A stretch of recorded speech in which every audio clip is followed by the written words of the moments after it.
Welcome back to another episode of Addicted to Quitting, where we are focusing on quitting the habits that no longer serve us so we can elevate our health, our happiness, and our habits. So, if you are new to following along, my name is Gentry. I am a certified life and recovery coach. I'm also a divorced mom to 4 boys, recently got engaged. So, I will have 2 more bonus kids. One of the children is 2 weeks younger than my twins. So another boy, and it's like having triplets. And it's amazing. And he's moved in with us and is going to school with us. And it makes my mama heart little all happy to have all 3 of them. And then he also has a little girl that is that we get to hang out with part-time. So I have all these boys. I have 5 boys under my roof plus my fiance. And then part-time I get some girl time with a 2.5-year-old. So I am here, though, talking to you guys about things that I've learned on my journey and my road to recovery. So I am in 6 years of my recovery with 1 slip in there for just a short period, a couple hours. And I talk about all of it. I talk about how habits was kind of my first step to getting sober. I talk about happiness, the importance of mindset, the importance of finding joy. I talk about all the things I quit so that I could level up in life. So I am a big believer of quitting. I think that we should be addicted to quitting because so many times, like, we have these blankets and blankets and blankets of crap and stuff and gunk on us and other people's opinions and expectations. And really what we need to do is start removing those layers. And there's just a lot of power in quitting. The biggest, most successful things that I've had in life were because I had the courage to quit, the courage to quit alcohol, the courage to quit my marriage, the courage to quit my career, and lean into things that gave me purpose and value and peace and joy.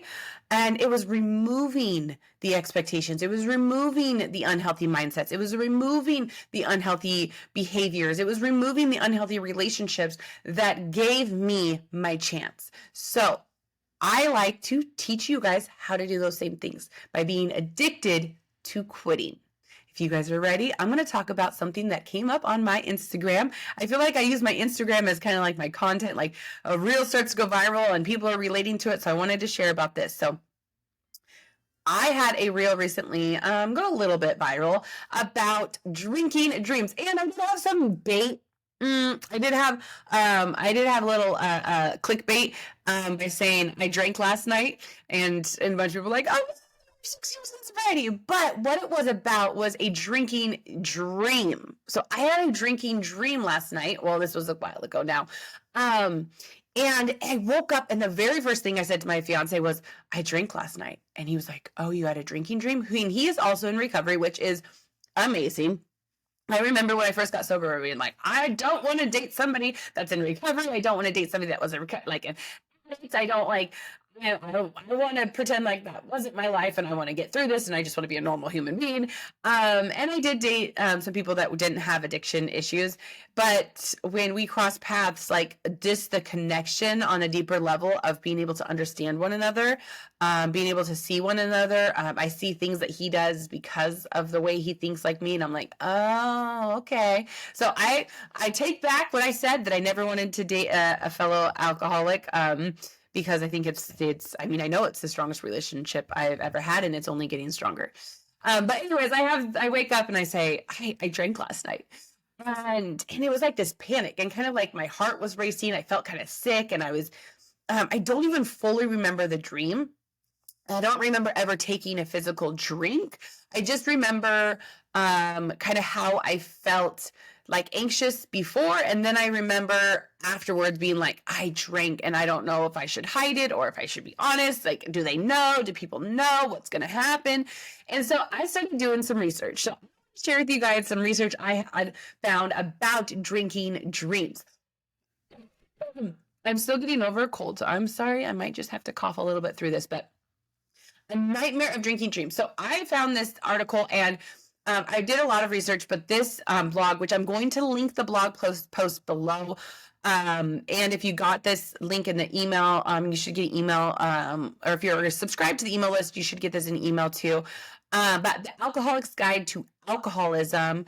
And they cited some really important things or some things I thought were really cool to share. So if you guys don't mind, I would like to share with you some of these results of these studies. So, is a drinking dream a good thing or a bad thing? So when you have a drinking dream, when you're new in recovery or in recovery for a long time or whenever it happens, is it a sign that you're thinking about drinking? Is it a sign that you want to drink? Is it a sign that a relapse is near, right? And what they found is that drinking dreams actually are a way and a good thing. So they're not necessarily a sign of relapse. They're not necessarily a sign that you aren't doing what you need to be doing in recovery, but they're a good thing in the fact that they do remind you of what it's like when you were drinking. And they also give you a little bit of that fear of what could happen if you're not. So they're a motivator. And they found that throughout this study, and I'm going to cite some of these things here. And again, I don't want to steal the work from these people because this is just the blog post that I read that I really liked. The Alcoholic's Guide to Alcoholism, blogging the language of the heart. And I'm going to make sure I cite them and link this in my podcast episode so that you guys have it. But so studies have begun to focus on why we have drinking dreams.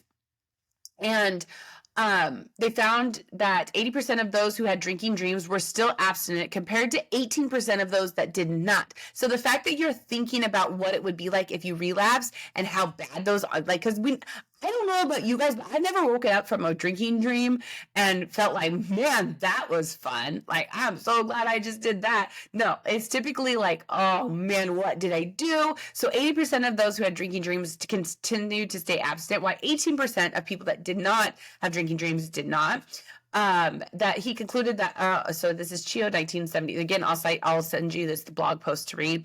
He concluded that alcoholics would have more drinking dreams if they wanted to stay sober, and that dreams of drinking was a good indicator of continued abstinence. So it's actually a good indicator that you are wanting to stay sober, and the drinking dreams are usually fearful, and this may reflect waking preoccupation with the fear of returning to active alcoholism. So maybe you're going through something stressful, maybe you're going through something difficult, and your brain kind of processes through what it would look like if you were to drink during this situation. And it's a way for you to play the tape forward. If you guys are in AA, or if you've done any work, even in counseling, we've talked about this, but playing the tape forward. So what does playing the tape forward mean? It means that when you want to have a drink, when you want to have a bad habit, because bad habits are easy. Like, you guys, bad habits are one of the easiest things that I can do. Like, I can binge watch Netflix super easy. I can binge food super easy. I can do a lot of unhealthy habits. I can, like, the unhealthy habits are easy, but the hard habits typically are the ones that are good for you. Right? So once you start like putting in the work to do the good habits, I don't know where I was going with that. Wow, that was an ADHD moment. Okay, so we were saying drinking dreams usually are fearful. This may be waking preoccupation with the fear of returning to. So if you're going through something, your brain is trying to tell you what would happen if you went back to that bad habit. So it's a good sign that your brain's processing that and playing the tape forward. So by playing that tape forward, and showing, like, thinking about what it would actually look like if I drank, what it would actually look like if I did the bad habit, what it would actually look like if I continued to do the things that aren't healthy for me, or continue to have the mindsets, or continue the relationships, right? So if we play the tape forward and kind of play out what actually happens, and not fall in love with like the quick fix feeling, or the romanticizing of alcohol, or the romanticizing of binge watching Netflix shows and eating in bed all day. Like, yeah, I mean, that sounds like a good idea, but by the end of the day, I'm going to feel bloated. I'm going to feel uncomfortable. I'm going to feel like I didn't get anything done. I'm going to waste a day, which I don't know about you guys, but I got no time to be wasting days with all my kids, all my activities. But it was a good sign that you were fearful of returning to active alcoholism. You're returning to you were fearful of returning to active alcoholism or addiction or bad habit, rather than a desire to return to that. So like I said, raise your hand if you have ever had a drinking dream end positively. I don't know why I'm raising my hand if you're watching this on YouTube. I'm nobody. Like, okay, now let's raise your hand if you've had a drinking dream make you want to throw up when you woke up, right? Like, I bet you most of the people listening to this are saying, I did not like the way I felt after drinking dream. That's why drinking dreams are actually not bad for you, because they are a reminder. They're also not predetermined indicators of relapse. How they act on the occasional presence of drinking dreams, which are accompanied by unpleasant emotions, right? Like we just raised our hand for that one. Unpleasant emotional effect, including guilt and remorse, are a common part of the recovery process. So this is just an opportunity for your brain to start working through some of these things. It is not a sign that you want to drink. It's not a sign that you're about to drink, right? Like, it's not like, oh my God, I gotta get to a meeting as soon as possible, which you might need to get to a meeting. It might be a sign that like you're going through something and you need to work on healthier coping mechanisms to get through it. But it's not a sign that like you need to get a meeting because you're about to drink. It's just a reminder that, hey, I want to continue to be better. My brain is telling me like, hey, we don't want to do that. So what do we need to do to make sure that that doesn't happen? So let's see, suggest dreams are seen as indicators of either past or the present, but include a future perspective function used to make positive changes. So even though you're looking at a past behavior, or maybe you're newly sober and it's current present behavior that you're trying to change, it is helping you have a future perspective to make positive changes. So drinking dreams can be seen as indicators of needing to take prospective action, such as increasing access to support, talking about these dreams in AA meetings, or with a sponsor or therapist, or if you wanted to join the Quitter Club community, coming and talking to us about that there as well. But this is a good thing. This is a good thing. So I wanted to just have a conversation about that, about drinking dreams. Are they good or are they bad? Based on the research that I've looked up, again, I have this linked below, so make sure that you listen or you go and read the full article. But they look to be a good thing. And I looked at some other stuff too. Obviously, my Google searches aren't going to give me all accurate things. But I trust the masses, right? So, and this one did cite some really good studies. So I wanted to make sure I linked this for you guys. Drinking dreams. If you are having drinking dreams, this is a sign that you want to be better. So congratulations. I'm sorry that you're waking up sweaty and sick and wanting to puke because you feel guilt and remorse and shame and all these things. Hey, that's your body reminding you that that kind of behavior is not the behavior that you want to have. And you just got to wake up and say, what do I need to do today to make the right choices? How do I show up for myself in the right ways? How do I show up for my family in the right ways? What are the healthy habits that I need to implement? Do I need to move my body? Do I need to drink more water? Do I need to eat some healthy food? Do I need to talk to a friend about this, whatever was stressing me out that kind of maybe pushed me into this drinking dream? I know that the stress of the fiance moving in and trying to figure out that situation and just the changes that are going on, I think that's probably what shifted me into my drinking dream. Like, I have no desire to drink. My brain was just saying like, hey, this is a lot. This is overwhelming. This behavior used to do this. You didn't do this. I want you to remind you why we don't do this. But what are we going to do instead? So contact your therapist, get in a community, do the things that are going to actually help you level up, and don't take this too seriously. Is basically at the end of this, I just wanted to remind you, like, do not take the fact that you had a drinking dream too serious, because this is a sign of you wanting to be better. This isn't a sign that you're about to relapse. So take it for what it is. This is an opportunity for you to be like, whew, good reminder. Don't want to do that. Here's what I'm going to do instead.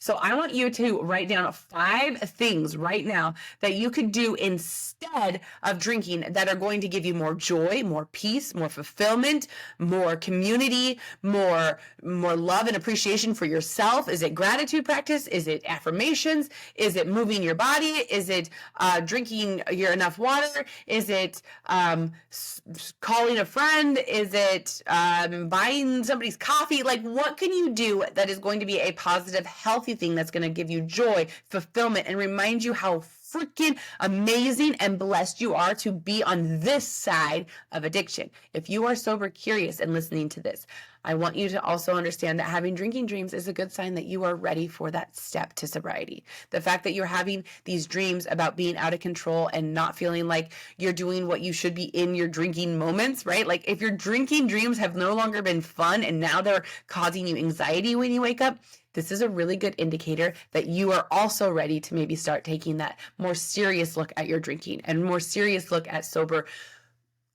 lifestyle, not just sober curious lifestyle. So what if you just did 30 days? Take 30 days break. If you have a drinking dream in there, hey, guess what? That's a good thing. That's reminding you what it's like to feel like you drink. What are the 5 things that you could do to help you? What are 5 healthy things that you could do to show that you are ready to learn and grow and show up for yourself? Calling a therapist, making your bed, being a little bit more organized, right? Like I want you to seriously, like right now, write down 5 things that are healthy for you, that aren't always easy maybe, but healthy for you that you can implement and make sure you do after you have a drinking dream. Like, hey, I know drinking wasn't good. I know that outcome of drinking isn't good. I know the way I felt waking up wasn't good. What are things I could do instead that will make me feel joy, peace, fulfillment, healthy, all those things. So thank you so much for stopping by and hanging out with me for a little bit today. I appreciate you and I'm proud of you. And you guys are my absolute favorite quitters.